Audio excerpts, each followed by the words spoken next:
Tonight's program is dedicated to the men and women who served their country in war, at a time many consider to be one of America's darkest hours. In spite of what happened at home, they served with honor, fought with courage and valor, just like the generations before them.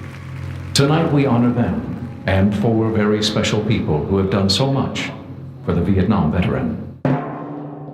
Ladies and gentlemen, welcome to the American Spirit Awards.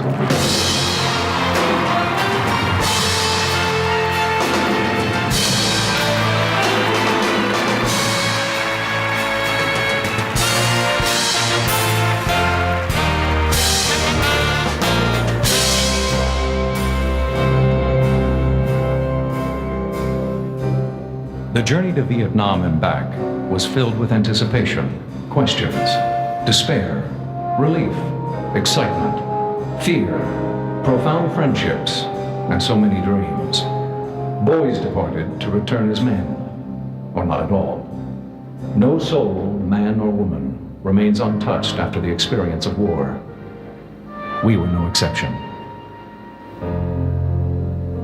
The American soldier hasn't changed from World War II to Iraq. He's the same guy who goes there and does his job, believes in what he's doing. You never get a feel for how important your fellow Marine is unless you're in combat. We were all trying to just do what we thought was right, and we had taken care of each other, and now we were scattered in the wind amongst a bunch of people that really didn't care that much about us. They felt more comfortable with their comrades over there than they did walking on the streets of their hometown. And that was something that never happened in this country. I went to a VFW to get a beer, and I got rejected by the old World War II vets for having lost the war over there. You know, we couldn't wear our uniforms. Once we were on commercial air, traveling within the United States, it was frowned upon because of just to save you the embarrassment. I felt kind of bad for my sailors, because they were just kids and they didn't understand. I felt shunned by everybody, to be honest with you. I'm in Vietnam Veterans of America, the local chapter, and the national organization, one of their statements is that never again will one generation of veterans abandon another. A lot of what we're seeing now, because there are some people who are commanding the people who are going to Iraq who were in Vietnam. The commanders were in Vietnam, and I think they realize the way to fix this is to welcome them home. And now, please welcome the chairman of Operation Homecoming and Vietnam veteran, Jim Amos.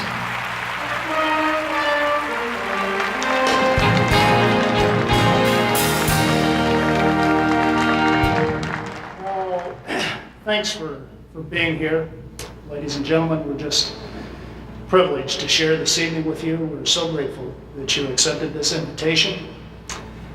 And I think I would be remiss before we go much farther if I didn't take a moment and recognize some folks here in the front row that have just returned from Iraq. Stand up, guys, ladies, gentlemen, all you guys. All of you stand up. That's great. Stand up. Those that are going, those that are back.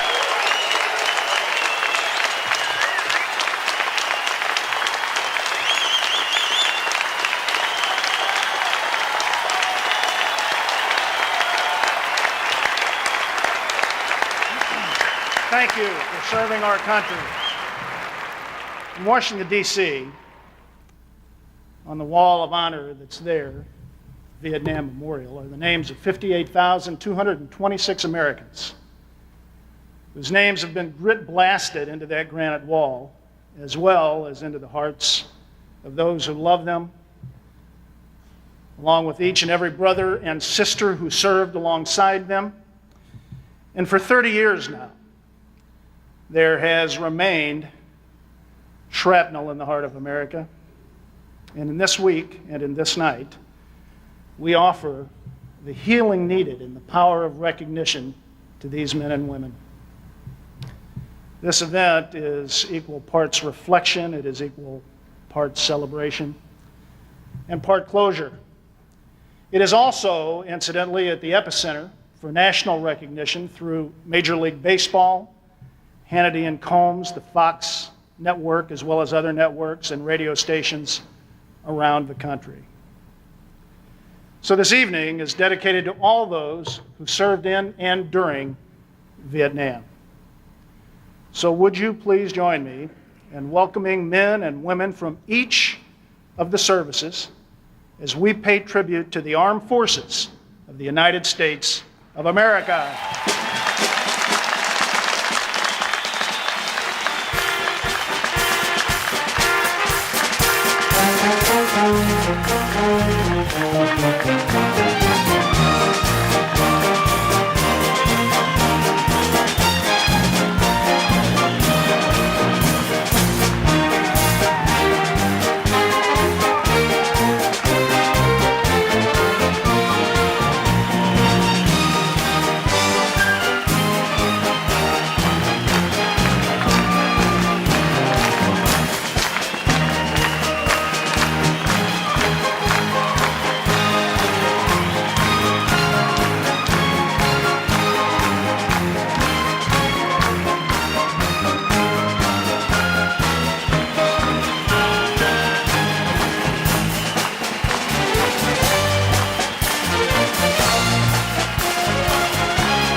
Ladies and gentlemen, the President of the United States.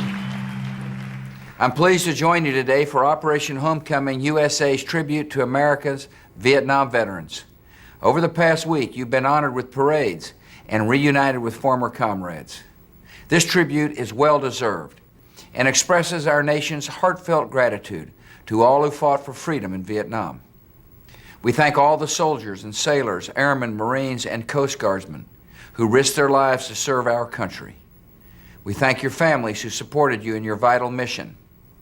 We thank the courageous prisoners of war who endured torture and abuse. We honor all who were injured in the line of duty, and each of the more than 58,000 Americans who gave their lives in freedom's cause in Vietnam. America will never forget them, and we will never forget those who remain missing in action. We will keep searching until every missing service member has been accounted for. You fought for our flag and brought honor to the uniform, and you have set a great example for the men and women of today's armed forces. In the war on terror, they're carrying on your legacy of selfless service and courage under fire. I know you share America's pride in them, and that you support them as they defend us from dangerous enemies.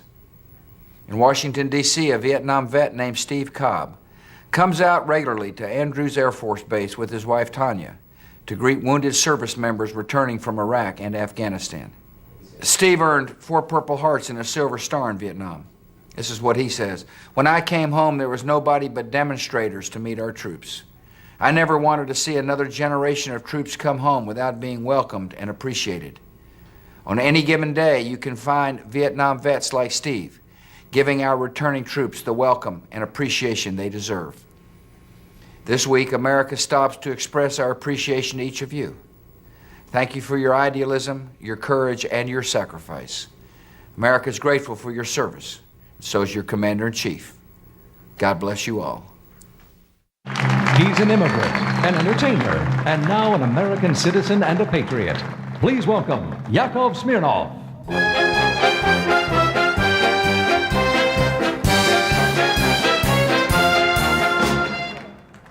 Thank you so much. Hi! My name is Yakov Smirnov. As you know, I'm originally from Russia. Thank you very much. It's great to be standing in front of American troops without a cigarette and a blindfold. I'm excited to be here today. It's exciting, many reasons. One of the reasons is following the address of the president, and I get excited about this because, you know, one time I was called, I got a phone call from Washington, and they said, "Mr. Smirnov would like you to go to Washington and perform in front of the Bushes."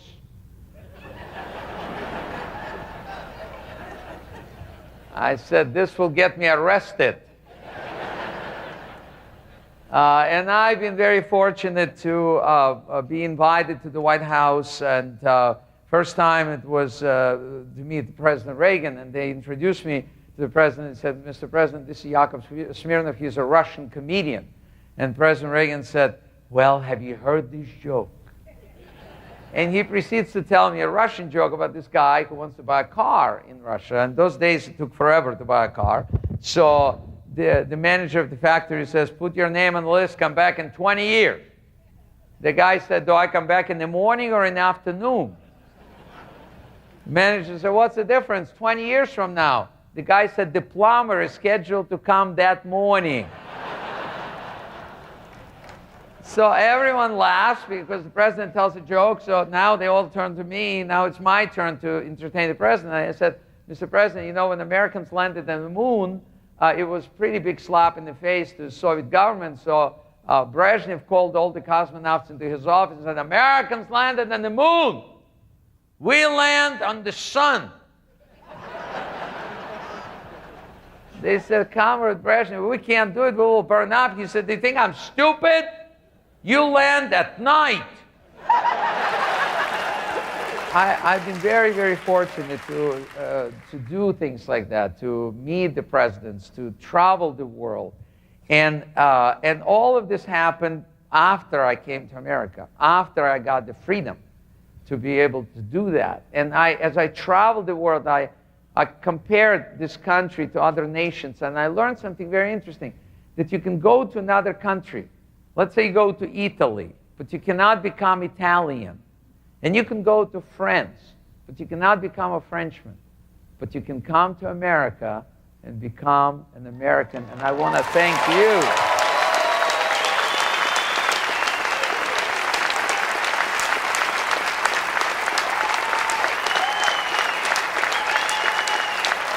God bless you, and thanks for defending this freedom.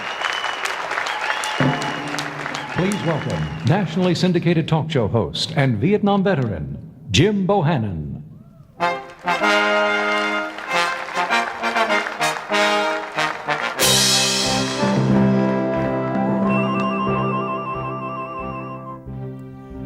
It's been said freedom isn't free, and that's sure an understatement. And it's been that way for a long time. 9/11 and the war on terror make that statement even more valid today. In the 60s and 70s, many served and paid the price. For those in country, 1 in 10 was wounded. That's about 300,000 people.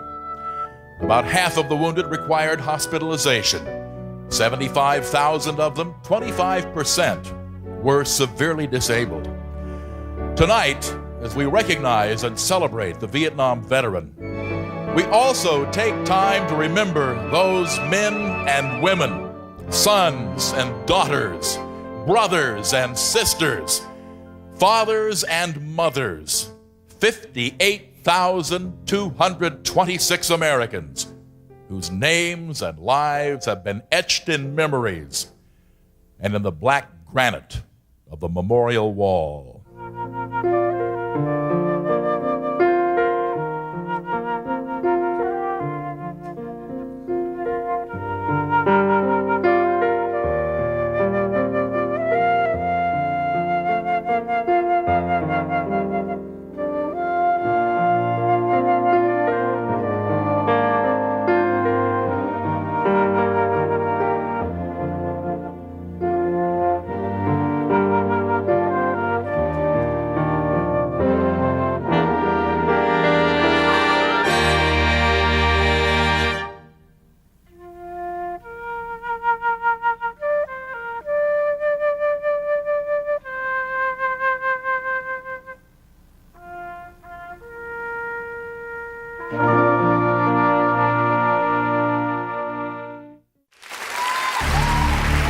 Please welcome Commander, United States Special Operations Command, General Doug Brown. Well, it's great to be here tonight with my Vietnam buddies. What a fabulous and deserved welcome home to our nation's Vietnam veterans. Thanks to the many volunteers responsible for this important event. Thanks to all the great entertainers that bring back so many memories of the songs we listened to on Good Morning Vietnam. And a special thanks to Mr. Ross Perot.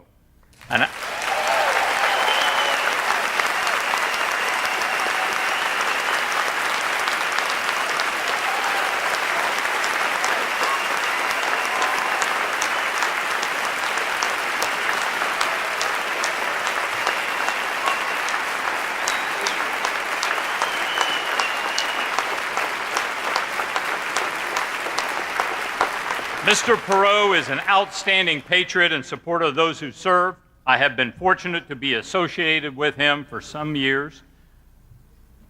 Few know the many things he does for our vets and our current service members, but I do know we all owe him our deepest debt of gratitude.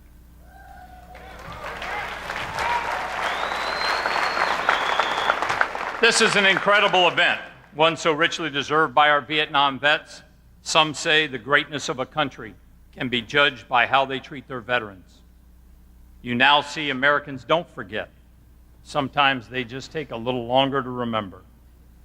Thank you on behalf of all the veterans.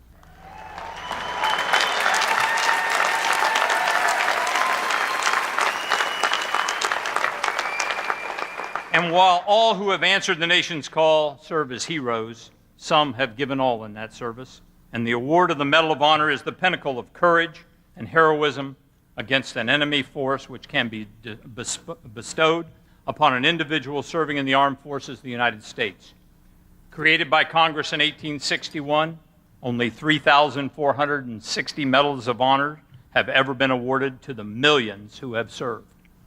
We are here to recognize 4 of the 62 living recipients of the Medal of Honor that served in Vietnam.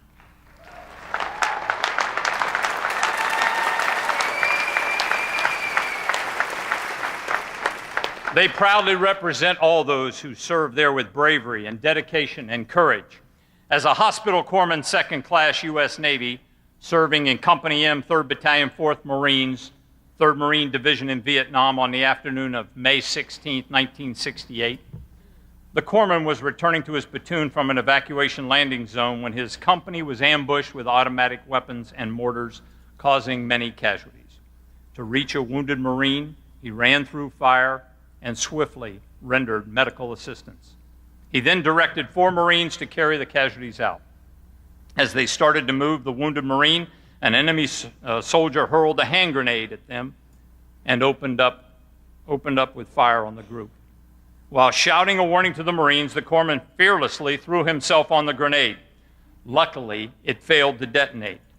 Without hesitation and still under fire, not to mention surprised to be alive, he continued treating casualties. For his courage, his unwavering devotion to duty in the face of extreme personal danger, he was awarded the Medal of Honor. Ladies and gentlemen, Hospital Corpsman, 2nd Class, Don Ballard.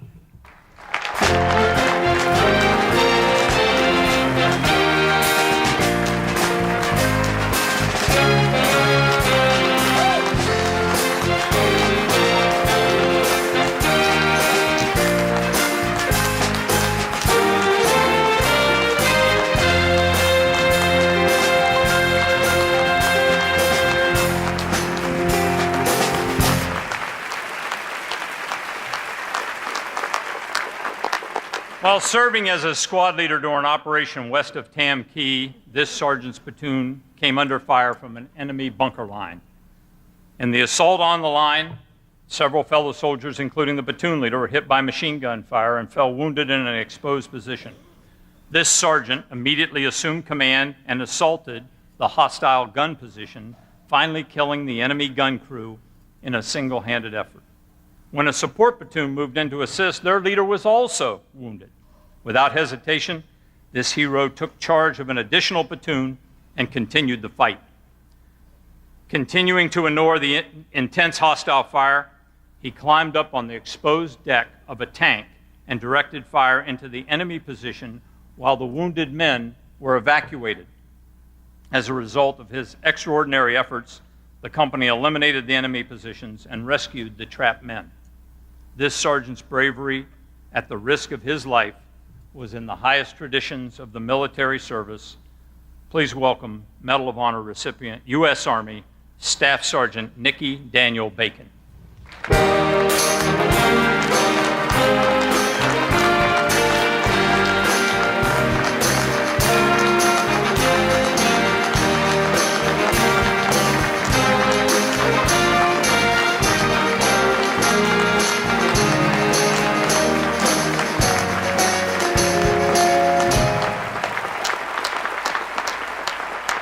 Our next warrior earned his Medal of Honor during Vietnam service with Company C, 1st Battalion, the 7th Marines in 1966.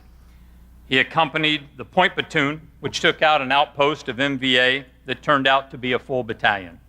While the Marines moved off the ridge line down a slope, the tree line ahead suddenly exploded with intense automatic rifle fire and approximately 100 North Vietnamese. In moments, the platoon's ranks were decimated. The petty officer crawled under fire to reach a downed Marine. As he worked on the Marine, he took a bullet through his hand. Bleeding and still under fire, he crawled around, collecting ammunition from the dead and helping the wounded. As he took 2 more hits before realizing his 3rd wound was life-threatening, he looked for a way off the ridge. He heard another desperate call for a corpsman. Though severely wounded 3 times, he rendered aid to others until he finally reached the right flank of the platoon. While dressing the head wound of another corpsman, he sustained his 4th bullet wound.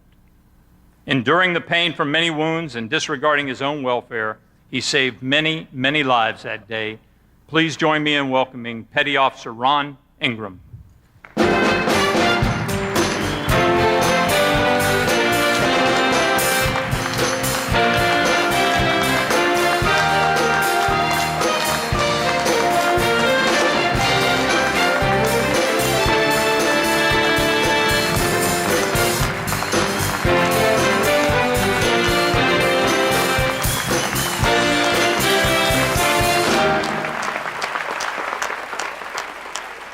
173rd Assault Helicopter Company, an Army Specialist 4th Class, was a door gunner aboard a helicopter trapped with other helicopters in a landing zone by intense hostile fire. It was January of 1968. As he went to help his aircraft commander, 2 enemy rockets exploded just inches from him. Blown into a rice paddy and bleeding profusely due to the loss of a left arm and severe wounds to his right arm, chest, and left leg, he staggered back to his machine gun, the only weapon placing effective enemy fire. Overcoming the shock and extreme pain of his injuries, he remained at his position until he eliminated the automatic weapons emplacement that had pinned them down. Refusing to attend to his own extensive wounds, he attempted to return to aid the aircraft commander, but passed out from a loss of blood. Regaining consciousness, he persisted in his efforts to drag himself to aid a fellow crewman. We're proud to have him with us today. Please join me in welcoming Specialist Gary George Wetzel.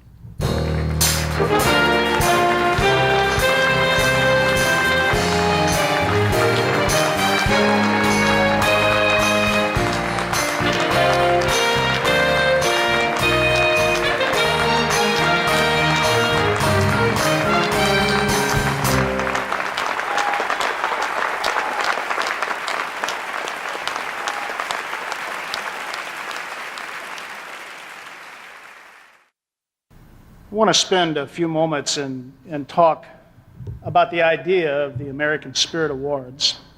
What is the essence of the American Spirit of the Award? My heroes, in fact, are the young men and women then and today who face the issues of war and possibly death, and then weighed those concerns against obligations to their country. Citizen soldiers who interrupted their personal and professional lives, and for most of them, incidentally, at the most formative stage of their life and career. Not for fame, and not for reward, and not for place or rank, but in simple obedience to duty as they understood it. And in fact, who deserve a far better place in history than has been offered to them here to date. So it is tonight that we want to recognize that spirit with the American Spirit Award recipients who truly reflect the hearts and minds of these men and women who serve their country so sacrificially. Bob Hope started entertaining the troops in 1941 with a radio show at March Field, which is now March Air Force Base. He started the Christmas tours in 1948. From 1964 to 1972, Bob and his troop entertained in Vietnam. His most ambitious tour was 1969. Bob traveled to Berlin, to Italy, to Turkey, to Vietnam, Thailand, Taiwan, and Guam. He brought along astronaut Neil Armstrong and Connie Stevens and many, many others, for those of you that remember that. Somebody a lot smarter than me once said, a picture is worth 1,000 words. So let's just take a look at this very remarkable man and his work. All right, let's hear it for him, Bob Hope. Without further ado, it's my honor to present Bob Hope. I'd now like to give you the one and only Bob Hope.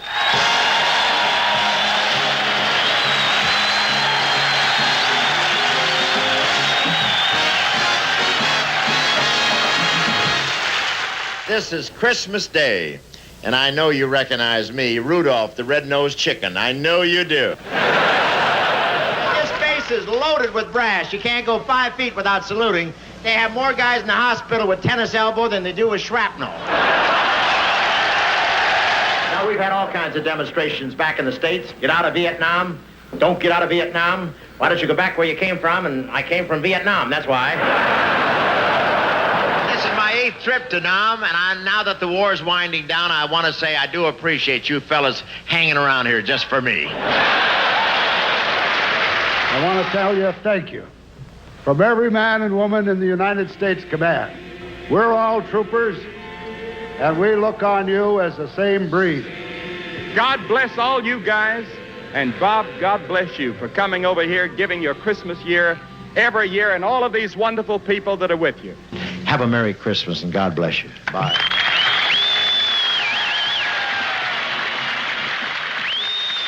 Accepting the award for Bob is his daughter, Linda Hope.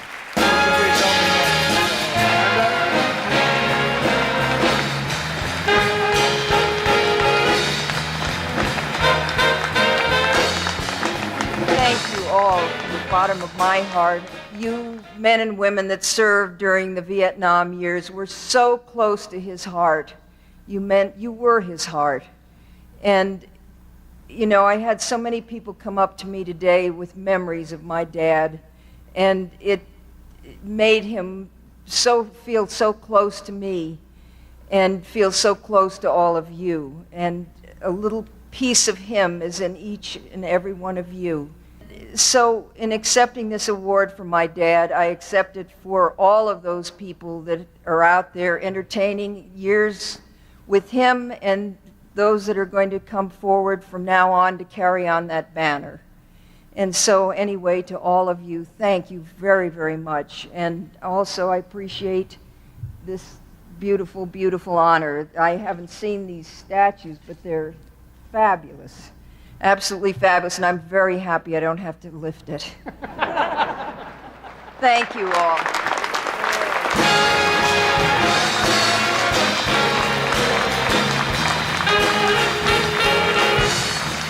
There is a special category of veteran, and before we go any further, I would like all of the prisoners of war to please stand at this time so we may honor you.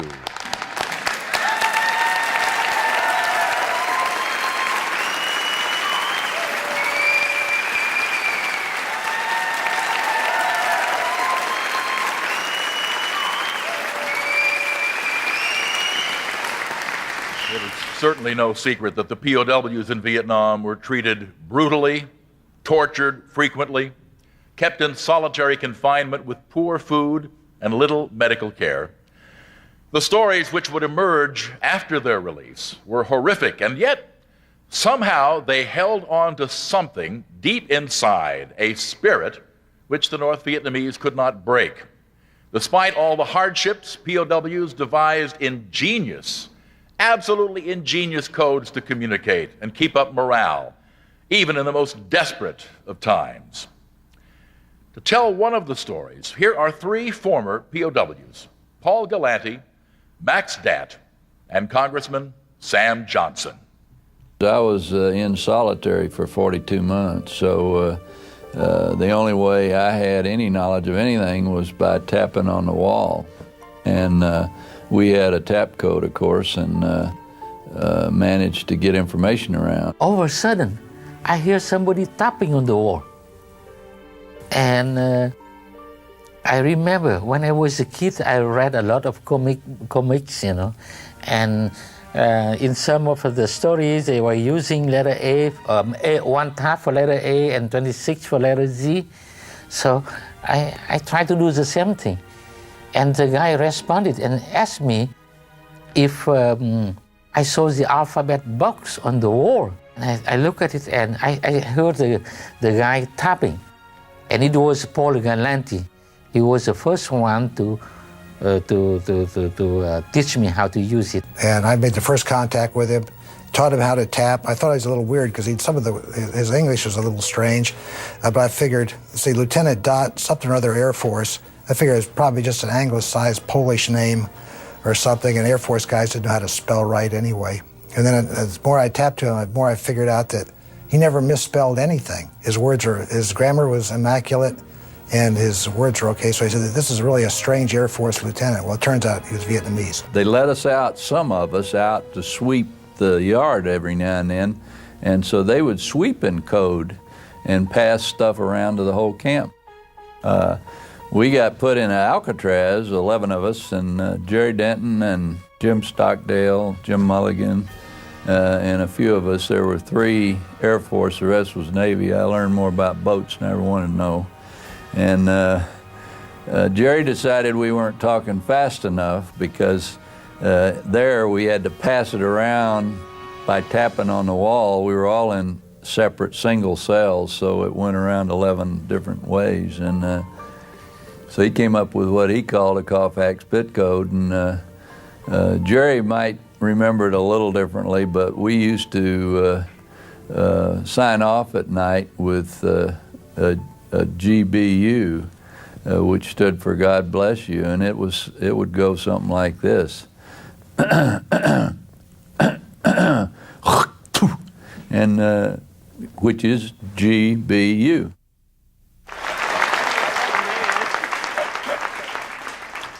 After years of solitary confinement at the Hanoi Hilton, some of the POWs were finally allowed to get together in small groups. When that happened, they supported each other even more. On one occasion, as the POWs were holding a church service, something they were not allowed to do, things took an amazing turn. To hear the story from those who lived it, let's take a look at this video clip. The next church service, we started and had it as usual. They shouted, the guards came in and shouted, "Shut mouth, sit down." We didn't do either, we were on a roll. Well, as soon as it was over, they took 4 of us outside the wall. And you know, from throats had been silent all these years, hearts were filled though with love of country and faith in God. When a man stood on a tall man's shoulder and pulled himself up by the barred windows and looked down to see what was happening. He could see us being tied to be taken away for torture, and he reported back inside. Old Bud Day started the Star-Spangled Banner. I jumped up on a concrete pedestal, started singing the Star-Spangled Banner. Everybody in the room picked it up, the next building picked it up, it went around the camp, and pretty soon every room in the camp was singing the Star-Spangled Banner. And then we went to the Eyes of Texas, and we went through Glory, Glory, Hallelujah, every song anybody knew, and we sang for about probably 3 hours. It was in such volume, went through the window, overhead, over the wall in downtown Hanoi. Something, you know, and I've said this so often, it's real. I was in pain. I knew I was going into torture, but I'd never been prouder. And I said, I felt 9 feet tall, like I could go bear hunting with a switch. I think we stuck together as much as we could. We stood behind our leaders and raised Cain, told them we were going to raise Cain, and did. Please give a warm welcome to the man who, when his fellow POWs sang the national anthem, said he felt like he was 9 feet tall and could whip a bear with a switch. General Robertson Robbie Reisner.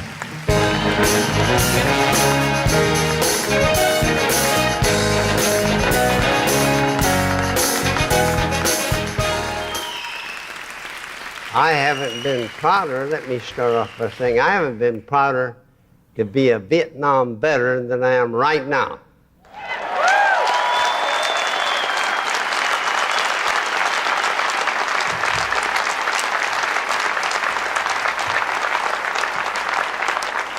It's true, I spent 7.5 years as a prisoner of war.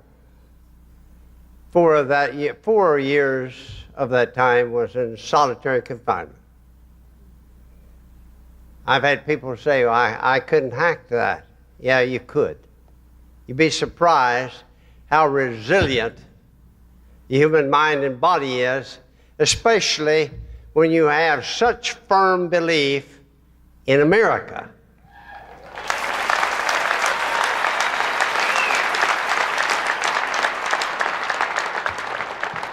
I split my time between God and America. I prayed a lot. And that was the way I survived. I can remember they would try to get me to condemn my country. They would torture me. I can remember them putting handcuffs on my wrists, behind my back, my feet in stocks, and leaving me there to live in my own body waste. Well, I knew the Lord knew exactly where I was and what I was going through, but the second day when I fell backwards, closed that right handcuff one more notch. I already had blood poisoning, big red streaks running up my arms. That's when I said, Lord, now I need help. Well, I turned to the right, hooked my right handcuff on the sharp edge of that cement bunk, came off, I still had a big old 4-inch rusty padlock locking my feet in stocks. I said, Lord, one more lock, and I just bumped it, fell off.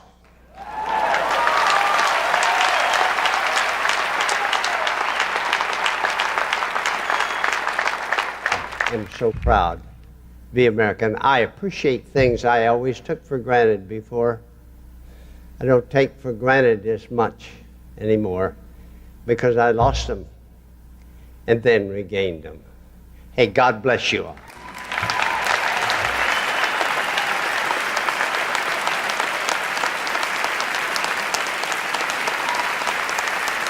Ladies and gentlemen, please give a warm welcome to a true friend of the veteran, Mr. Tony Orlando.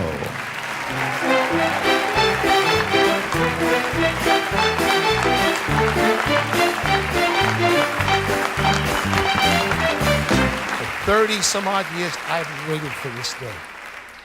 And let me tell you what our Vietnam vets really are standing for now.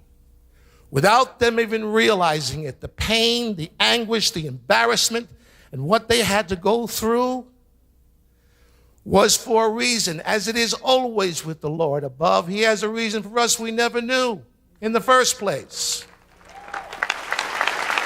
These young men who serve in Iraq will never return in the manner of which the Vietnam vet returned.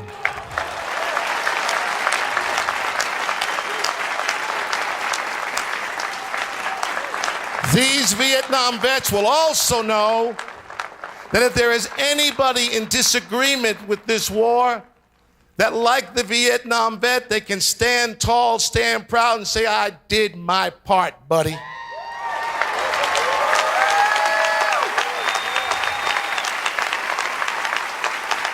You know, Jim, one of the greatest things about Tony is his heart, as you just witnessed here, especially when it comes to veterans. He makes appearances, he promotes veterans' causes, he gives freely of his time all year long to veterans' causes, which is why tonight we are proud to recognize Tony Orlando with the American Spirit Award for his work, its selfless contribution to veterans. Tony, come on back to the stage. Come on back out here, Tony.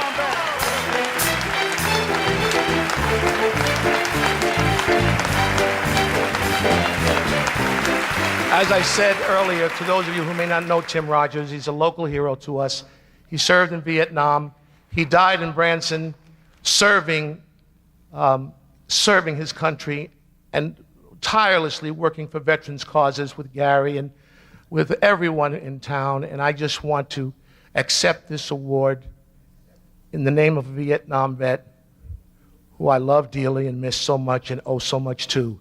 I accept it with great, very humble in front of my wife, Franny, and my daughter, Jenny, in the name of Tim Rogers. God bless you all, and thank you.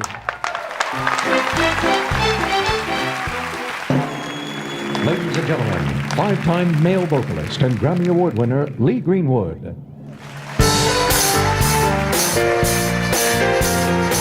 afternoon, good evening to everybody. Recognizing the commitment of people before us, many times we have to make the choice what we do to support this great country. And every day, my sons, who are now 10 and 6, get down on their knees and pray each night. We recognize the commitment of our United States military, first of all. And this is a wonderful moment for me as well, to be able to stand up and honor those people and give them the 2 simple words that they wanted to hear so desperately in the 60s when they came home, in the 70s, when they were going through such tough times. Welcome home. I'm proud to be an American, where at least I know I'm free. And I won't forget the men who died, who gave that right to me. And I gladly stand up next to you and defend her still today. 'Cause there ain't no doubt I love this land. God bless her.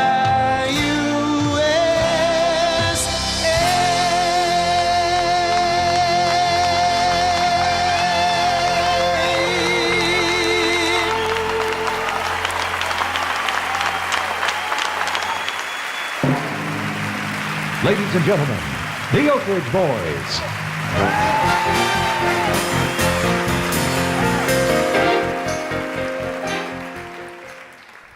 Red as the bloodshed, blue as the wounded, white as the crosses on our soldiers' graves. Through the rain, through the sun, these colors never run.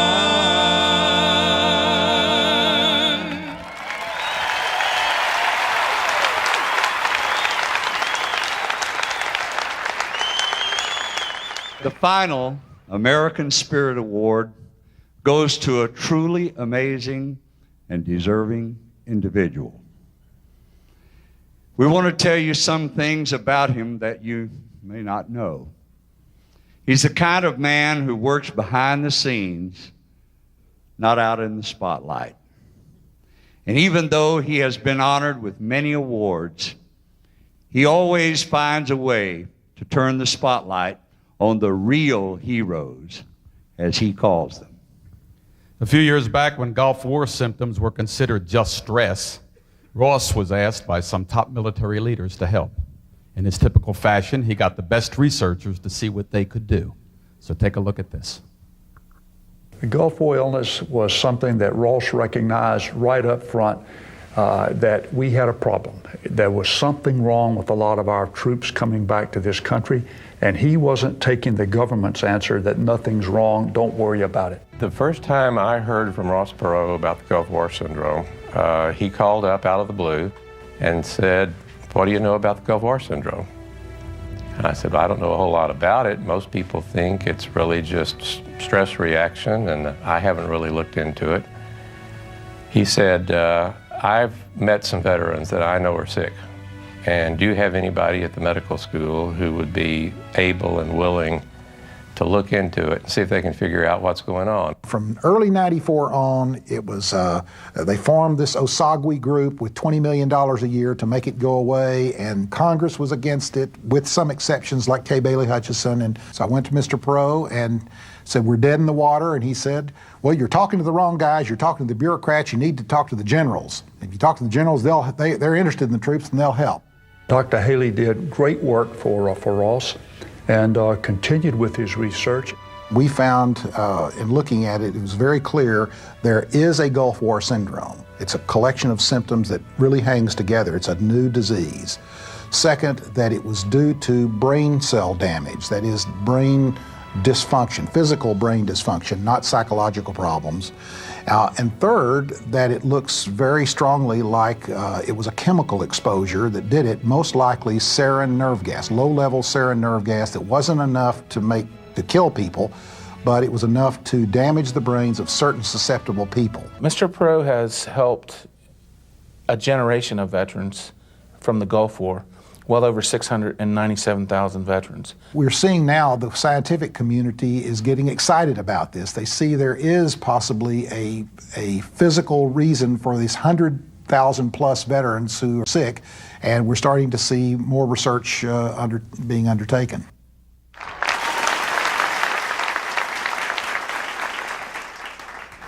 When the men from Desert Storm were returning, the city of Dallas decided to host a welcome home parade. They called Ross for help, and he made it happen. And as a side note, when he asked the Desert Storm troops what they thought about including the Vietnam vets in the parade, the Desert Storm troops told him absolutely yes, but only if the Vietnam vets marched first in front of them. They said to Ross, "We fought a 100-hour war. They fought a much longer, tougher war. We will march behind them."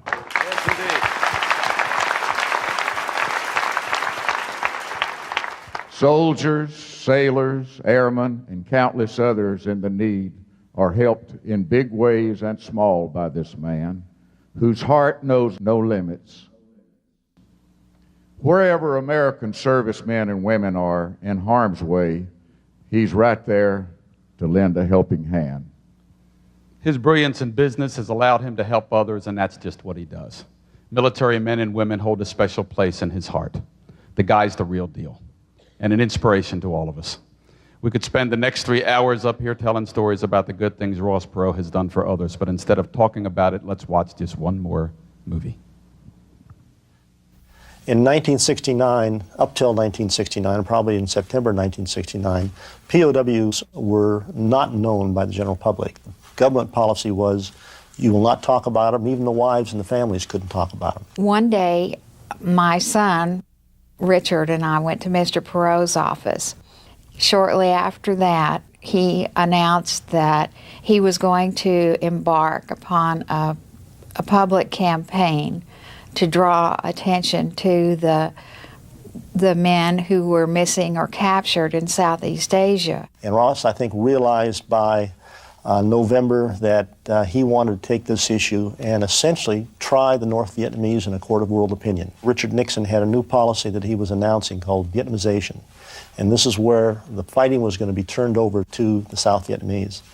I think Ross at that time realized that the POW issue was one that was going to have to be addressed, mainly because Vietnamization is going to make these guys in prison a lot longer, because the war was going to last a lot longer. He, in working with the White House, set up a group called United We Stand. One of our objectives of this whole thing was to separate the war issue from the POW issue. It had to be a humanitarian thing. So we never took any stand on the war itself. That Christmas, December of '69, we put together the trip and tried to fly 30 tons of cargo into Hanoi. Well, to my best belief, we were getting it over the loudspeaker, which played nearly 24 hours a day with communist propaganda, and they were talking about some business tycoon that wanted to try to get into their country and make contact with the POWs. So the announcer, whose name was Tazoom, came up on the radio and was complaining about Ross Pirate had done something or another. So naturally, they denounced that. Anything that would have made our life any better or happier was that was out of the question. I never knew the full story until later, how he lost millions during the time he was on these planes trying to bring medicine into us. It's been overwhelming to try to grasp the magnitude of what one individual can do in this world. Ross, your commitment and your service to this nation is an example for everybody. The uncommon richness in his service he attributes to the love, support, and encouragement of his parents and family. Ever the zealous Eagle Scout, president of the Student Council, and later class president, chairman of the Honor Committee, and battalion commander at the U.S. Naval Academy. Founder of 2 successful technology service organizations, which continue to operate today. Author of 7 titles, husband, father to 5, grandfather to 15, and a friend to ever so many, often anonymously. This nation is blessed to have a man of such generosity and compassion as Mr. Ross Perot. Everything that he has done for the United States military, he has avoided the spotlight. In fact, he has put the focus on the military service members and their families. He campaigned tirelessly to bring home the U.S. POWs in Southeast Asia. He's mounted daring rescues, recounted in Ken Follett's On Wings of Eagles. He continues today as a voice of reason and guardian angel to so very many. What moves his heart is that he has a deep understanding of the sacrifices that the men and women make who serve this nation. I can tell you that in each and every case I have seen Mr. Perot act spontaneously, with great compassion, selflessly, and very, very generously. Ross Perot continues to aid and serve hundreds of thousands of active and retired military and their families, physically, emotionally, and financially, often in ways they'll never know. Though you won't find his name on a building, a memorial, or the many awards he has sponsored, you'll find his mark on the countless lives he has touched, with a selfless motivation few will understand, and an unfailing commitment to God, country, and to the power of the human spirit set free.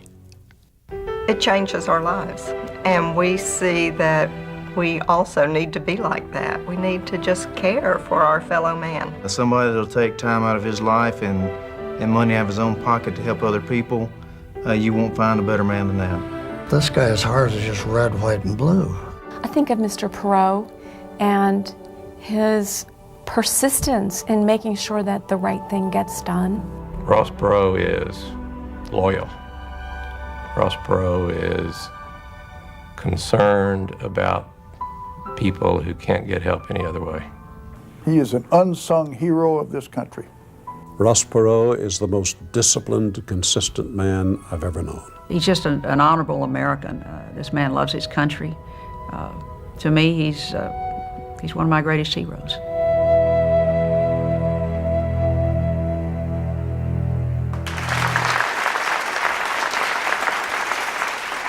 I know that Ross doesn't like this stuff, but I'll tell you, ladies and gentlemen, there is simply no one more deserving this evening of your recognition.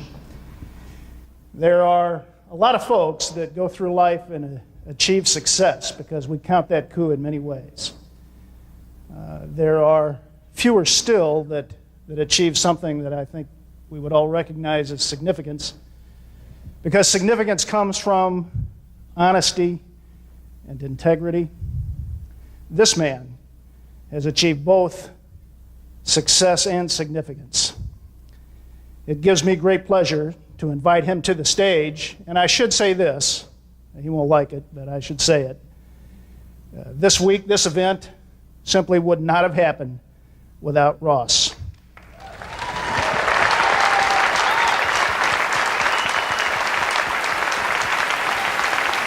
One of the most honorable men in America, a true American patriot, to receive the American Spirit Grand Award, Mr. H. Ross Perot. Sir, God bless you. Thank you very much. Thank you very much.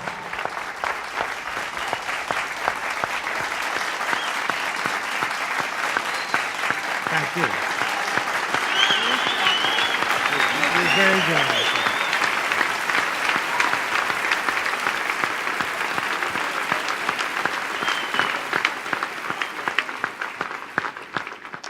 Abraham Lincoln said, "Any nation that does not properly honor its heroes will not long endure." Tonight, our whole goal is to properly honor every single hero and every single person that served in combat in the Vietnam War. We are overdue, but we want to make sure we get it done and done right, and I don't think anybody could have done it better than the team that put this whole week on. Do you?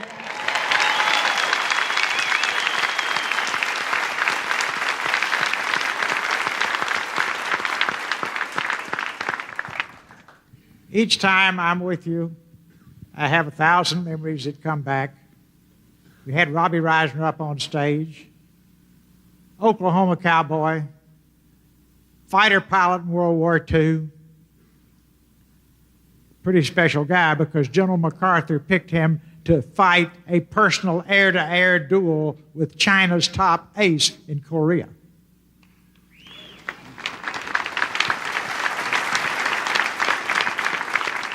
Robbie met him in the air on schedule.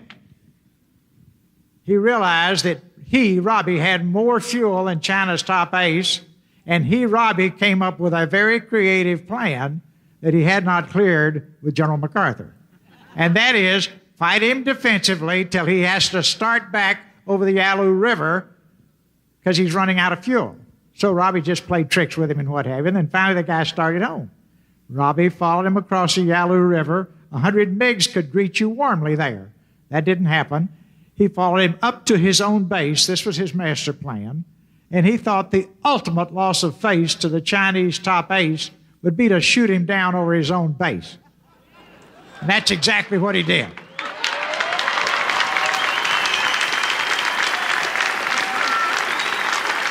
There he is.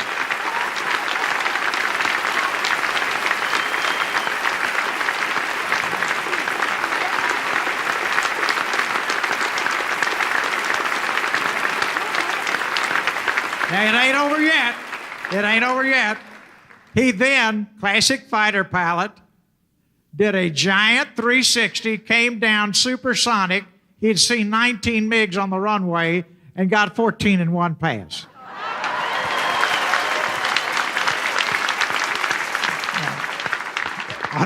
Unfortunately, that doesn't count toward being an ace, but he was already an ace, so that was taken care of. Back in war in Korea, this will tell you, this goes to the most fundamental things you're all taught in the military. He was up in North Vietnam on a mission. His wingman lost his engine. Robbie came in behind his wingman, put his fuselage into the jet outlet, and pushed his wingman across the border of South Vietnam. Now, any pilot here will tell you that's a good way to have both planes crash. He then pulled back and worked it out, made it home. Now, it's very important to all of you to understand that Robbie was hit by a SAM missile. The last thing he would ever want anybody to think is that he got shot down by another pilot. He was hit by a SAM missile in Vietnam. Unfortunately, Time magazine put him on the cover that our top ace, one of our top aces, was a prisoner of war. Vietnamese knew exactly who they had. And Robbie, you've already heard the story of the torture he had to endure. He was a role model to every other person in the prison. They were singing those patriotic songs to honor Robbie. He kind of told it a little differently than the way it really happened. But Robbie had just gotten out of prison, out of the box after several years, 140 degrees in the box, never bent, never broke. Then they let him out. He was a senior officer. He immediately realized they didn't allow church services and ordered church services. The men were singing Onward Christian Soldiers. Vietnamese came in to drag him out, drag Robbie out and put him back in the box. And in order to honor Robbie, Bud Day and the others proudly stood together and sang the Star Spangled Banner. Now, how'd you like to go to war against guys like that? Okay? Then, they were, of course, brutally tortured and what have you. But when Robbie came home, and I heard that story, I said, Robbie, what was happening as they dragged you back to the box? And his eyes were twinkling. He slammed one fist into the palm of the other hand. He says, Perot, with those guys singing the Star Spangled Banner, I was 9 feet tall. I could have gone bear hunting with a stick. Now, you see that spirit. How would you like to fight against people like that? No, this is what makes our nation so special. And the only time I've ever gotten him, and I have to tell you this, my son considered Robbie his role model and his hero. My son, after he finished high school, went in the ROTs, got his wings at Fort Benning, spent 13 weeks in Marine officer training at Quantico, went on a Navy cruise, and then decided he wanted to go in the Air Force and be a fighter pilot. But see, but before he did that, he wanted to fly our helicopter around the world because nobody ever had. Robbie, you'd have thought he was Robbie's son. Robbie was just all over that flight. Robbie was at the Air and Space Museum when the helicopter went into the Air and Space Museum, and Ross replaced Lindbergh as the youngest man ever honored. Then 6 months went by, had no contact with Robbie. Robbie calls in one day. Said, and then the conversation is, now, what's young Ross up to now? I said, oh, Robbie, I don't want to talk about it. He said, what? And I said, yeah, I don't want to talk about it. He said, something wrong? I said, yeah, it's terrible. He says, Ross, is there anything I can do? I said, nothing anybody can do, Robbie. He says, Ross, if you'll tell me what happened, I swear I'll never tell anybody. And I whispered over the phone, he's gone in the Air Force and become a fighter pilot. Now, I thought I had him. With no hesitation at all, he came back and he says, Perot, only in America could you have that kind of progress in one generation. So, I give up, Robbie. I give up. You're the man. Now, I've got a few thousand other stories like that, but I don't have much time. But I do have to tell you that one of the things that inspires my life is when wars are going on, I get numerous calls from generals and admirals around the clock about severely wounded enlisted men because they know I fund medical research, have good contact in the medical community, and it's just so touching. I've said 1,000 times, I wish the chairman of big corporations cared that much about every single worker in the company. That's a wonderful thing in our military forces.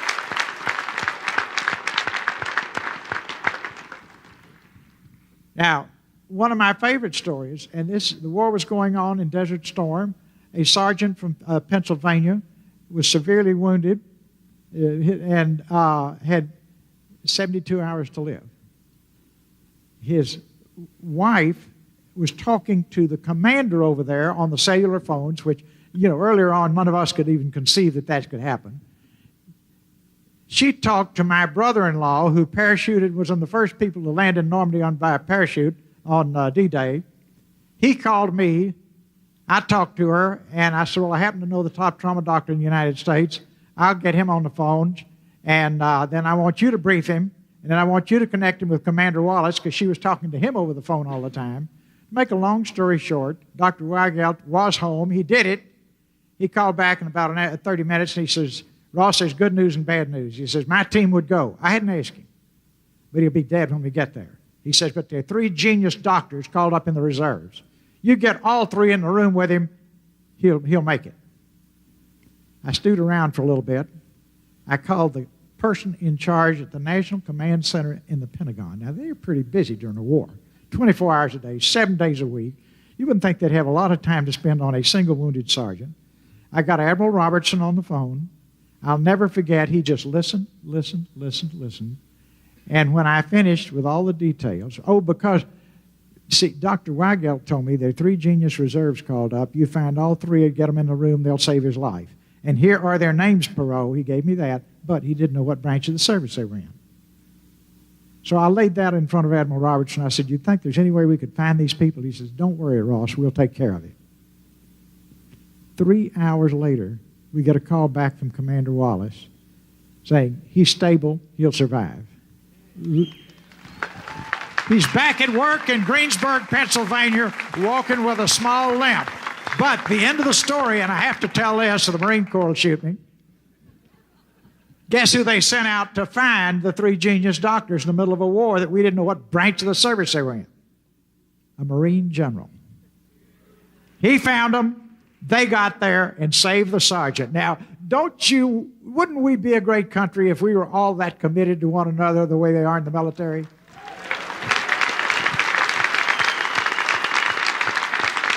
I could tell you stories like this for hours, but I don't want to bore you. But the thing I want to make sure that this whole country understands is that you set the highest possible standards of devotion and caring and commitment to one another while you're doing the most difficult job we ask anyone in our nation to ever do, and that's go to war, defend our country, and protect our freedom. And we certainly appreciate everything you do, and I couldn't be more excited about the quality of the event that's taken place this week. There are people here tonight, Fred Ashman, a whole talented team came from Disney, on and on and on and on, to make this as nearly perfect as it could be. And I am just thrilled with the way things have gone. I hope that all of you who served in Vietnam share my feelings, but everything I hoped would happen, and I never dreamed we'd get this B-2 to fly over, but just as I pulled in the hotel, there it was. I got to see it go by twice. The Vietnam Wall is wonderful to have here. In closing, I've got to tell you one great story about President Ronald Reagan. He cared about these soldiers. He cared about the people who fought in Vietnam. He wanted a Vietnam memorial. I made a commitment that I would fund the design of the memorial if the people who fought in the war liked it. They loved the wall that's here. But one more time, all the people who fought were spit on, never recognized, were left out, and wanted the 3 men on patrol and the American flag. It took 4 nasty, dirty years. I was getting nowhere. But then I talked to Ronald Reagan about it. He called this group of bureaucrats into his office. He was a charming guy that you all saw, and asked each one of them to tell them all about the job they were doing and so on and so forth, and how much he appreciated their work, and did they like their jobs? And they, oh, Mr. President, we love our jobs. And then the hard Reagan, he says, you want to keep your blank, blank, blank job? They got froze. He says, put the Vietnam Memorial up there with the 3 men on patrol, the American flag, and the wall. That's the end of this conversation. And that's how it got there. So one time, one dedicated patriot can make a difference, and that was Ronald Reagan. So every time you look at that, think of him. Well, God bless you all. Keep up your great work. And as long as we have people like you, we'll have a bright future in our country, and particularly you. Now then, I'd like to ask all these young people who fought in this war, come up on stage, would you? Come on up stage. Just take me a minute. I can tell you this, I'd hate to be on the other side. God bless you. What a team. Okay. We're not going to wait 30 years to recognize these guys, right? All right, we're going to, actually, it's an old British tradition. It's called 3 cheers. I will say hip, hip. You say hurrah, hooray. And then, but I say hip, hip louder. You say hooray louder. And then the last time you just lift the ceiling. Got it? Okay, here we go. Hip, hip. Hip, hip. Hip, hip. God bless you all, and thank you very much.